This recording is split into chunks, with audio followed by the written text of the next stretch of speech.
marka ninkan dambi la'aan buu 3 sano iyo googo ku xidhnaa 3 sano iska xirnaa maxkamad la'aan talafteedu cadaalad ma hadduu ninkan dambiile yahay sax waa dambigiisa dawladda hore ay xukuntay ahay sax hadduusan dambiile ahayna in la iska sii daayay ahay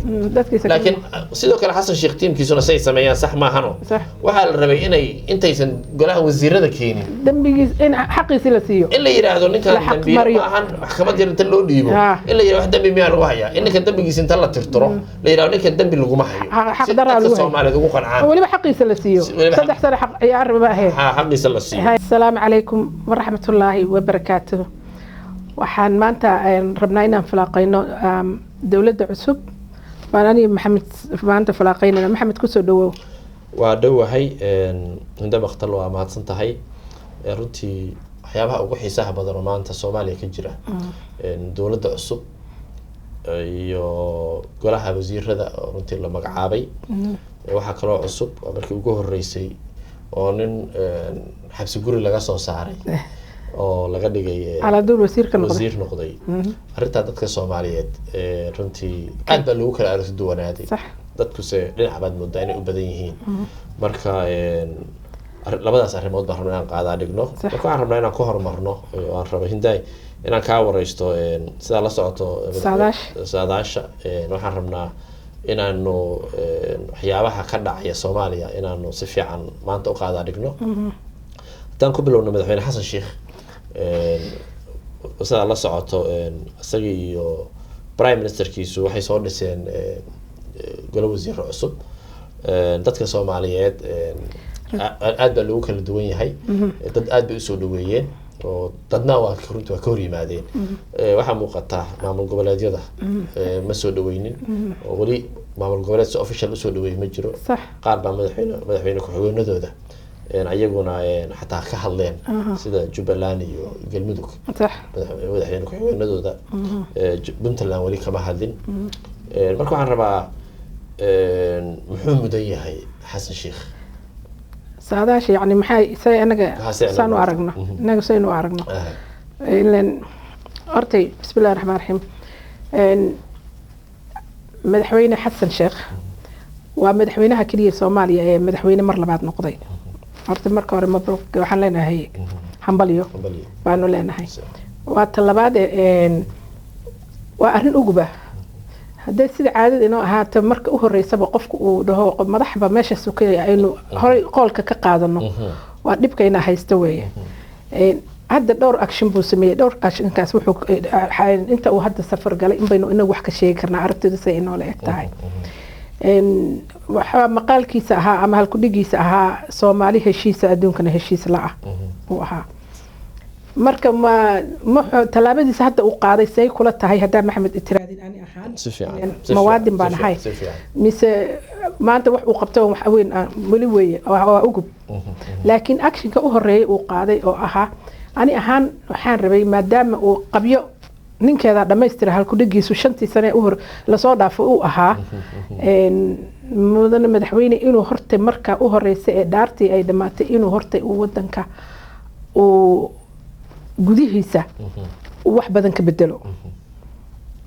jaaniska kaliya hadda anu islaahay uu misgareeyay hadduu dib ka qaraar qaadan doonana Allahu yaclam oo Ilaahay ka baryayno inay saa noqoto inuu wadanka hortay dhaho dawladda markuu soo dhisayo maxaa dawladda hore qoladee xanaaqsanayd qoladee ilaan dadka lama wada farxin karo ma ogtahay laakiin kii shalay cunay maanta qad waa la dhihi karaa inuu dadkaas oo dhan in alla intii weligeed la soo dulmayay inuu hortay si fiican dadkaas uga farxiyo waan qabay shicib ahaan wadanka magaalada caasimadana inuu ilgooni oo ku eego madaxweynihii hore wuxuu ku haystay wadooyinkii baa xiran waxba ma samaynin kan ma samaynin buu ku haystay marka inuu isagoo intuu isxisaabiyo horta intuuna dibadba u dhoofin inuu horta wadanka wax weyn oo la taaban karo oo hore ka sameeyo waa talabaade marka Ethiopia Soomaaliya col ahayd madaxweynihii u horeeyay Ethiopia tagay buu ahaa anagoo aan weligan Ethiopia weli aanan heshiisiyo ilaa xataa waxda aanan haysanay afgaradka aanan haysanin ninkii u horeeyay tagay marka hadda heshiis la noqonayna ninkii u horeeyay la ciloobay hadana cadowgeedii u tagay buu noqday marka taa waxay ina tusi kartaa amintaa waxaan u arki karnaa inama tusayso reality inama tusayso ilaahay baa yaqaan dib waxay ka noqonayso laakiin wax laga diday u eg tahay laakiin waxa dhici karta aniga waxay sida gaaladu dhahan benefit doubt qofka in la siiyo waxaan rajada ma ihi dadka ciyaar u lumiya ma ihi inuu way arag yahay Jaanis labaad madaxweyne soo maray oo uu dib ka xisaabtami doono oo dhaliishiisana uu dhageysan doono oo waliba uu shacabka ka dhageysan doono waayo inta madaxda uu ka dhigay inta madaxtinimada ka rajaynaysa wax sax uma sheegayaan waa nin uu ka farxiyay oo le meeshaas uu ka qaadinay haye u shacabka u tur iyo nin leh waxba ka sugaysay oo shacabka u tumaya way laakiin anigoo kale waxba kama sugayo adigoo kale aba ka soo fogtahay laakiin wadanka oo dhan baan rabnaa inuu isaga qurux banaado haduu isaga qurux banaado wadanka qurux badan marka saasan aniga hadda aragtidayda ay tahay sida la socoto dadka Soomaalidu dhaqan ahaan waa dad isfiirsasho badan caadifadna badan sax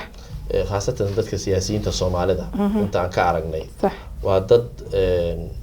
jecel inay mar walba iska aarsadaan arsi dhaqanka Soomaalidana arsiga wax aad u ballaaran waayo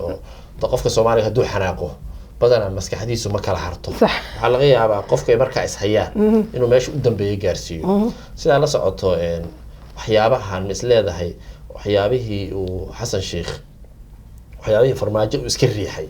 sida qaadkii Kenya wuxuu soo dhaweystay Ethiopia mataqaana soo dhaweystay nimanka la yiraahdo wadamadan mataqaana khariijka uu iska fogeeyay Qatar iyo Turkiga soo dhaweystay waxaad moodaa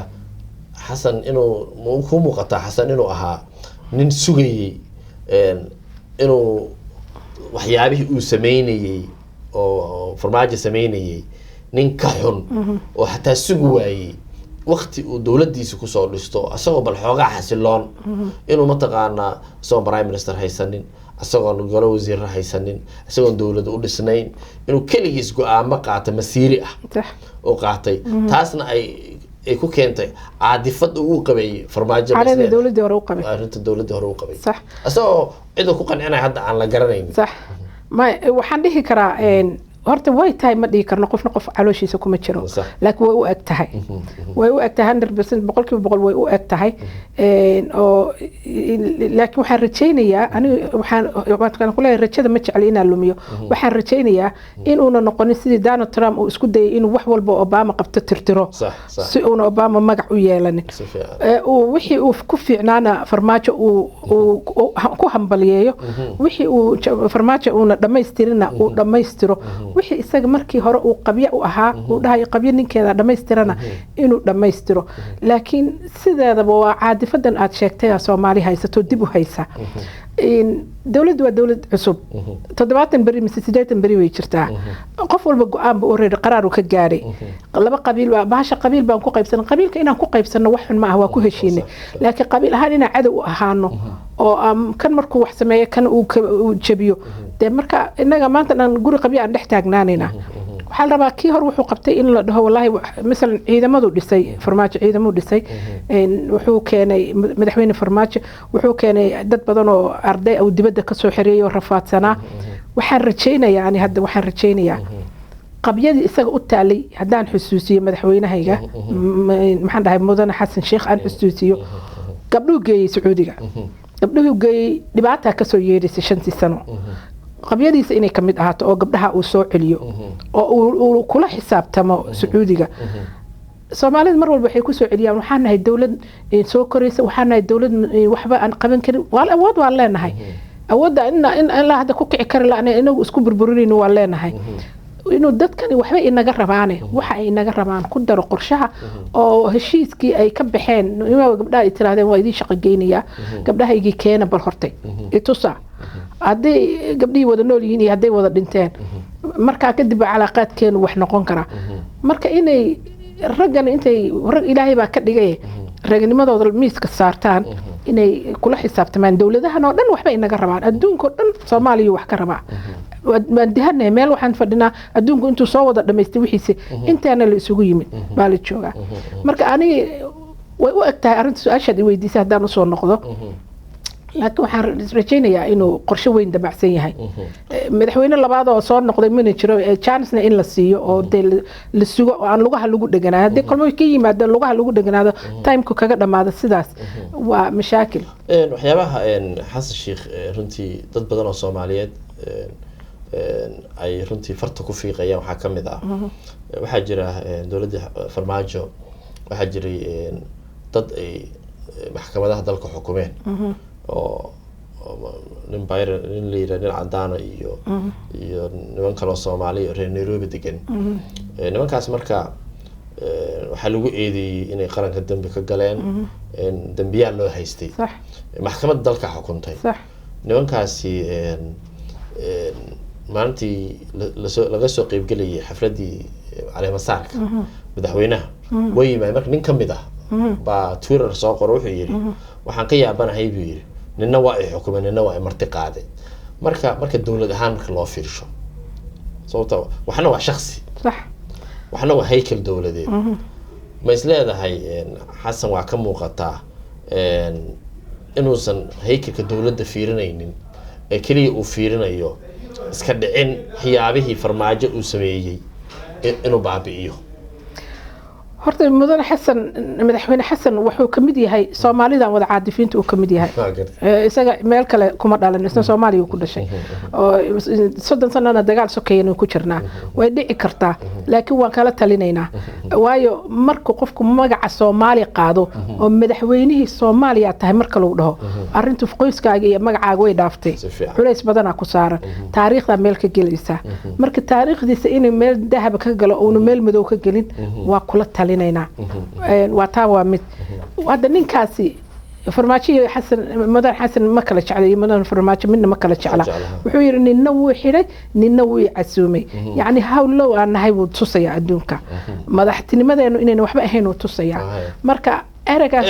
Twitter wax shakhsiyadeed tahay ay wax dawladeed Twitterkaas waxa weeye inaynu ka faa'iideysano oo xasan mudan xasan intuu fiiriyo uu dhaho wallahi waa ku khaldamay حتى فرماتش مركو ماشي جوجي واحد بدنا كجسو هرجيد سامع لكن حد يا ماشي فديا يا حد ماشي فديا أنا فديا سو محو خلدي وحو خلدي إن أنصحه شخصية دي سي مدحوين النمدي سينا ريمبر مركو استجا حد أو حسوسه مركو استجا حد كدجو ماشي استجا حد فديا إكس مدحوين السودوية بان أنا برئ ونقنية مركو اثنين احترامه سأني حتى عدم الصومالي أو أسحب فليني سأني أسوق أسحب فلو أنا مسج كان هذا بحنا يسوي حواي وحيابه بوليسيكا وضل كليه إن الواحد يبغى شخصية إلا كلا صار إلا كلا صار بتاعهم بقى إلا كلا صار إن واحد جرتا حال صار يسجل وزير حال صار يسي صح حصار يستي برايم مينستر حمزة ودولة وهذا وزير كي هاي ضد بدن باور بدن كياني صح ضد كانوا حيليهين حمزة دولة أنا سجى ملها صح حسن شيخ بايس كله صح dad Soomaaliyeed oo badan oo marka public affairs marka aragtid social media dad badan oo waxaan daawanayay dad waaweyn oo Soomaaliyeed wax garada waxaan dhageystay khudbad oo Xamse leeyahay madaxweynaha waxaan ku raadad isku talaanahay anaha inuu muujinayo mataqaana wax madaxweynuhu ka soo wada ha macnaheedu in madaxweynuhu badanka anuu madaxweynaha waa la qabaa si ay muuqato inuu iska leexinayo wixii golaha wasiirada ka yimaado madaxweynaha soo saarnay kuwan ku raacay ha amal inay tahay noqontiisa saas oo kale inay tahay marka maxaa kaaga muuqda golaha wasiirada iyo dadka Soomaaliyeed say arkaan waa hortay dadka Soomaalida dhibaato haysata Soomaali haddaynu nahay inaga waan ku jirnaa moogtaa dhibaato ina haysata madaxweynayaashii u horeeyay waxaa lagu haystay ra'iisul wasaarahoodu iyagu booshin iska keenaan 24 hours gudahooda ma heshiiyaan labadii heshiisana waxaa la dhahaa midkan wata أنا هدو مد وطو يهدي لبض إسوتان أما كي وحاول لبض قف وإسلا شقينا يعني تلا كان نقو أما تلا رع نقو مر هدا يريد أمريكا كسر بحلان أيدك وقصر يسين صوب بحدين كتلدي سي كلي لو قصر واحد يقول ملء هذا اللي بدنا برنامج شو نسوي سمينينا وبرنامج كمان كسر هذا اللي وحن كحل للدونه ama adigu inta badan lahow ama anigu inta badan aan lahaado barnaamijkan yaa sameeyey maxamed war xidhaariye hinda maqdal si fiican hinda u badnayd qoraalka iyo maxamed u badnayd wax macna ay sameynaysa ma jirto taas waa mid waay mid haddii uu sameeyo ra'iisul wasaare xamse haddii uu dhaho kuma raacsani madaxweynuhu wuxuu soo sameeyey anigu waxbaba kuma lahayn isaga iimuuna ogolaanin shaqadiisii marka meelaha ka galnaahaynaa dooda laakiin mar hadduu leeyahay talada waanu isla leenahay ama kani ha soo sameeyo ama kani ha soo sameeyo labada nin madax waxaan u dhiibanay dowladda u dhiibanay midda kale Soomaalidu midaa u sheegaya dhakhtarku dhakhtar ha ahaado injineerku injineer ha ahaado siyaasiguna siyaasi ha ahaado shicibkuna shicib ha ahaado waxaa moodaa inay isaga keen dhex daadatay isaga dhexdaada soo lama dhaho naagaha dibadda Mareykan dibadaha jooga lama qabi karo oo sidii nimankii bay u dhaqmayaan soo lama dhaho maxaa la xanaaqsan yahay ninaan naga dhigay markaa inta noqonay laba nin inaan noqonay maxaa diiday taas hadaa ogashay inay khalad tahay aad aaminsan tahay oo aad rabtid wax walba in wixiisa loo celiyo madaxweynaha hadaa hawshiisa ha wato 4 sanaad u dhiibtay wuxuu sameeyo taariikhda qoraysa wax xun iyo wax fiican uma baahninba inaan isagoo qurbaanka markuu kor u qaadaba gacanta kor markuu qaadaba eeg meeshu isaga dhufan doona meel xun buu ku dhufan doona warbar aan sugno waqti hala siiyo time aan siino marka dadkeena laftiisa u baahan quraan in la saaro waa hordegayna waa daba degaynaa dhinacna uma ogolin nimankii si fiican haddii aan u gudubno صح وي برنامج كان waxaan ugu talagalnay barnaamij wacyigelin oo aan rabo dadka Soomaaliyeed in runtii lagu wacyigeliyo waxa caadifada ka baxsan qofka prime minister ko taageersanaan karna madaxweynaha taageersanaan kara laakiin dhaqanka Soomaalida wuxuu noqday guud ahaan wuxuu noqday mar walba waxaan jecelnahay madaxweynaha iyo prime minister inay isdirraan mid kale aan jecelnahayna waxa waaye mesela prime minister ka isku qolanahay hadda aniga isku qolanahay ya waa first time aadna ugu faraxsanahay isagoo saas ay tahay baa laga yaabaa action kasta uu qaado ani inuu ay ajabinin intaan soo istaaga dhihi maayo mudana ra'iisul wasaare xamse waan ku diidanaa waxaan uu sameeyay ma dhahayo qabiilka iiga weyn maanta kaliya meesha la keenay wuxuu raba ha walaaqo maadeer baan nahay صح ما sababta aan u dhutinayna waa saa hadda aniga ka xiga aan dhihi karin war waa khaldantahay ka joog ka adiga ku xiga say ula hadli karaa marka صح صح hadda inta fahmi lahayn 30 sano ta kuma jirnay taad yani yatiifuna fi al-ard ha mina ku jirnay waa gartay taa waan garanay waxaan leenahay dawladda waqtigeeda hala siiyo timekeeda hala siiyo وهنا لو دعيو وهنا لو وش كرايه wax fiican yani saadaashu way fiican tahay madaxweynuhuna runtii nin experience badan la waaye nin waqti 5 sano wadanku soo xukumay صح 5 sano uu daawanayay 5 sano hadda wuu haystaa 5 sano mucaarad waha muxaafadna wuu soo noqday mucaaradna wuu soo noqday haddana isaga mar labaad loo dhiibay ama shanta markay ka dhamaato uu dhaha waxaan u baahanahay 5 kale oo markaas qabyadii wixii uu sameeyay wali wax badan baa ii dhiman markaas aan go'aankeeda gaarayna waxaan ka dhihi lahayd waa noo sii qoran tahay marka laakiin hal sugo arinta golaha wasiirada صح golaha wasiirada saad la socoto waxaa la keenay in la yiraahdo Mukhtaar Robow صح Mukhtaar Robow dadku aragti badan bay ka keeneen صح aragtida badan ay ka keeneen dalu aragti waa lagu kala aragto ani adiguna laga yaabaa inaan kala aragti duwanaano Soomaaliya Mukhtaar Robow baan rabaa maanta inaan annaguna bal miiska soo saarno falanqayno aragtideena sidaan Xasan meel u saarnay baan rabaa Mukhtaar Robowna inaan meel saarno baan rabaa Mukhtaar Robow inaan dadka Soomaaliyeed baro Mukhtaar Robow wuxuu ahaa afhayeenkii al-shabaab ku-xigeenkii waa marna wuxuu ahaa afhayeen buu ahaa Mukhtaar Robow wuxuu ka gaaray meel sare uu ka gaaray al-shabaab Mukhtaar Robow ka hor waxaa jira Sheekh Shariif iyo Mukhtaar Robow marbay waxay isu ahaayeen madax iyo afhayeen isu ahaayeen maanta waxaan daawanayay dad badan oo Soomaaliyeed oo runtii aad arinta Mukhtaar Robow nin al-shabaab loo dhiibay golihii wasiirada loo soo caadifadii la kala kacay dhinaca marka laga fiirsho waa run nin shabaab soo maray oo madax soo noqday sida Sheekh Shariif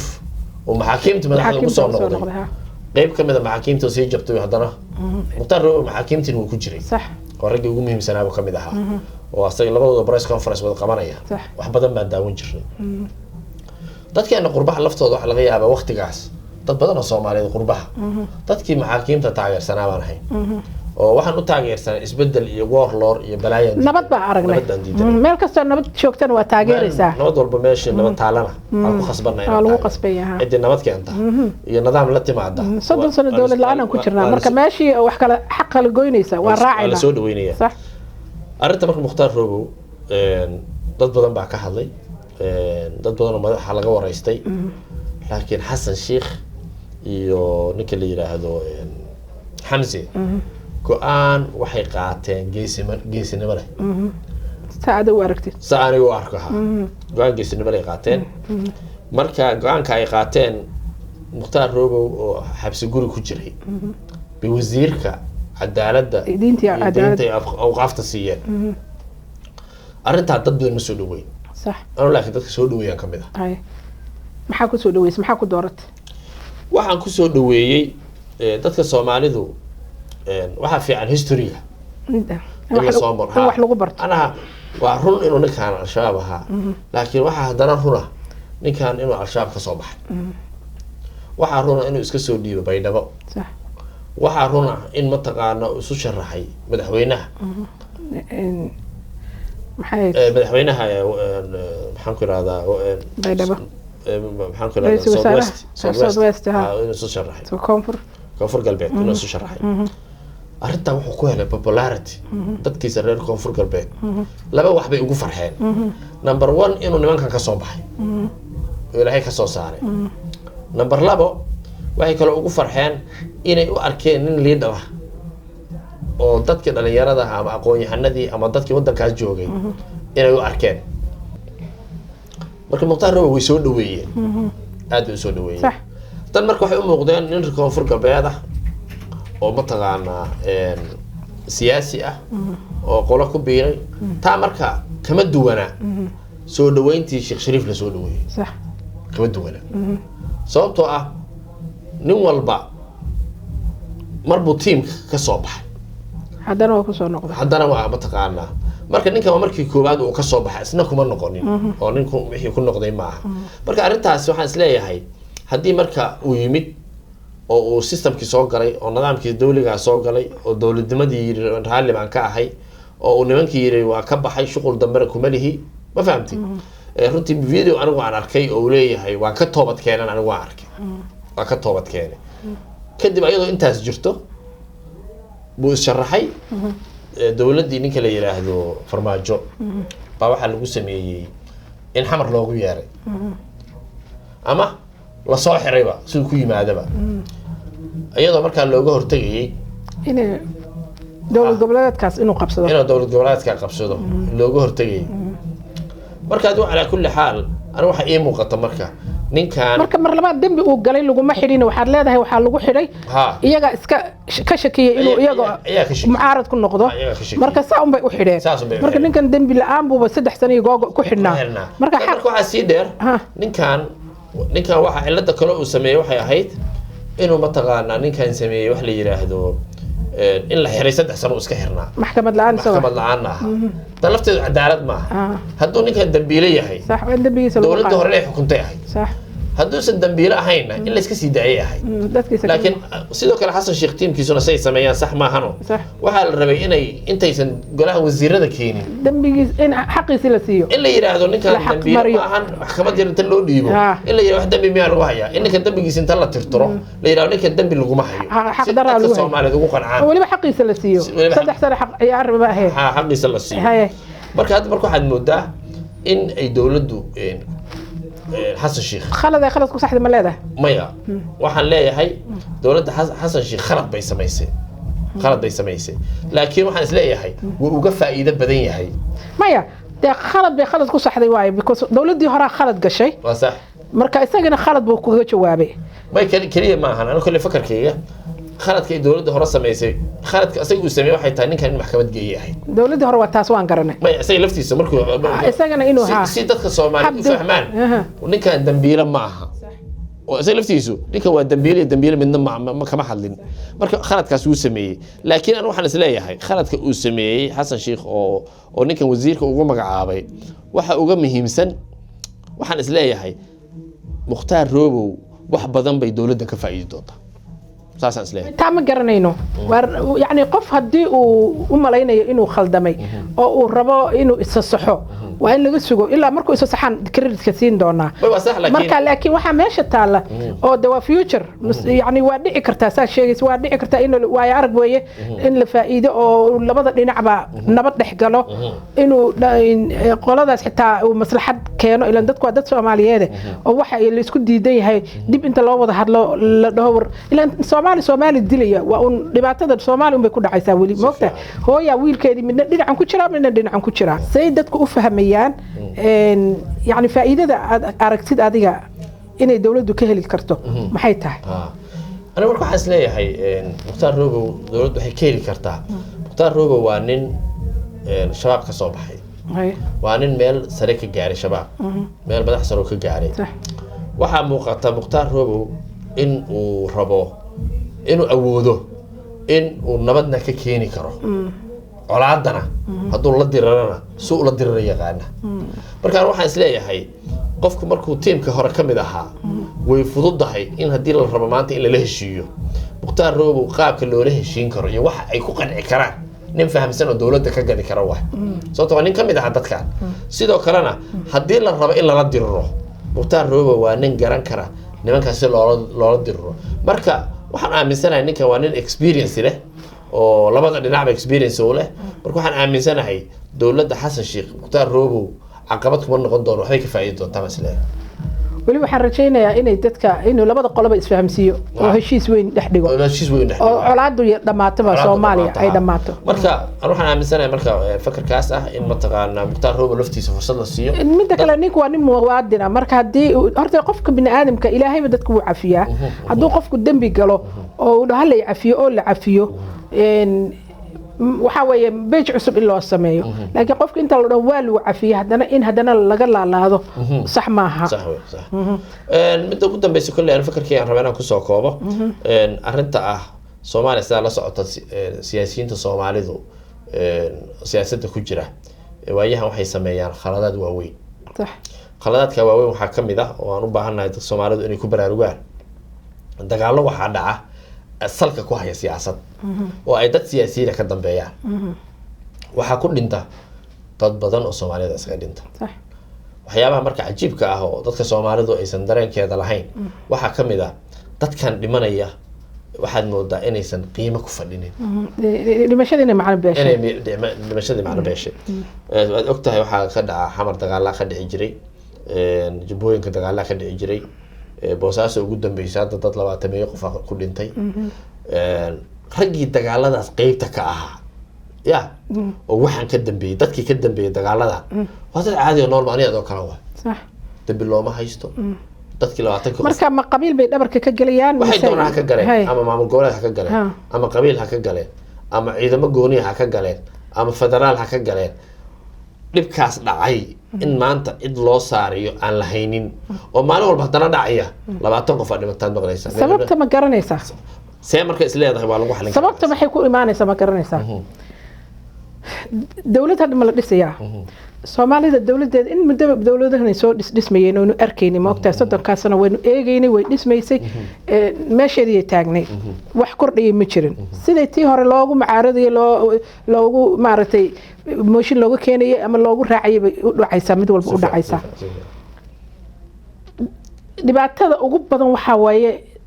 dawladda markay soo dhisanto qof shaqo ma loo dhiibo wasiiradan lagu leeyahay wasiir hebel halkaas oo haya wasiir hebel halkaas oo haya maanta dhan waxaan dhageysanayay meediyahan dhageysanayay waxa la lahaa wasaaradda reer hebel loo dhiibay wax manaafacaad ma laha reer hebel meel fiican loo dhiibay waa wasaaradda loo dhiibay mas'uuliyadeeda lama qaadayo waxa la qaadayaa manaafacaadkeeda dawladdiina kulama xisaabtamayso qofkii ay u dhiibtay ma dhahayso wixii aan ku dhiibay maxaa ka soo Tegiis. maxaa samaysay ma dhahay ya fiiri gabar yar oo ku shaqeeyso noo shaqeysa baad waxaad u dirsanaysaa suuqaad u dirsanaysaa 100 shilin aad u dhiibaysaa waxaad dhahaysaa 5 yaay soo gad 5 kan soo gad 5 kan soo gad iyadoo la ordaysa janjiga dambiisha indhaha marinaysaa intaasaa soo noqotay keen ma qaadan karto $5 waay way ogtahay mid walba qiimihiisa inaad taqaani Si fiican. inaad la xisaabtamaysid waa dhaq mas-uuliyaddii shaqadeeda ay taqaanaa marka waa sababta ay u dhib yar tahay qof weligii aan dowlad soo marin intuu tago dowlad hala isiiyo meel hala igeeyo dhaho waayo wuxuu garanayaa inaaba waxaan lagu qabsan doonin inaaba cidibo weydiin doonin marka haddii ay dadkaasi mas-uuliyadda say u qaadeen kitaabka gacanta u saareen ay uga soo baxaan qofkii qof dila iyo qofkii bajaaj jidka maraya ku tuura gacan khalad ay kaga dhacdaba waa lala xisaabtamay waana rajaynaynaa inay saa u dhacdo oo dowlad walba dowladii hore wax ka khaldamay shalayta waxa ma tarayso shalay hadaa saa yeeli ma tarayso maxaa khaldamay la diiwaan geliyo maxaa la sixi karaa oo mid walba 2 shay iyo 3 shay kaliya ay saxdo progress ay samayso hore u qacdo hinda bakhtalaad baa mahadsan tahay barnaamijka waxaan kusoo gabagabeynaynaa fursad hala siiyo dowladda rajo hala siiyo fursad hala siiyo dowladdu khaladaad badan bay samayn kartaa wax badanna waa sixi kartaa dowladda hadda la dhisay dad badan baad moodaa mucaarad badan hadda inay bilowdeen kuwa badan inay isu diyaarinayaan inay wax mucaaradaan laakiin in fursad la siiyo in dowladda Xamse iyo madaxweynuhuba laftooduna ay ka faa'iideystaan experience-yadii hore iyo wixii ay soo mareen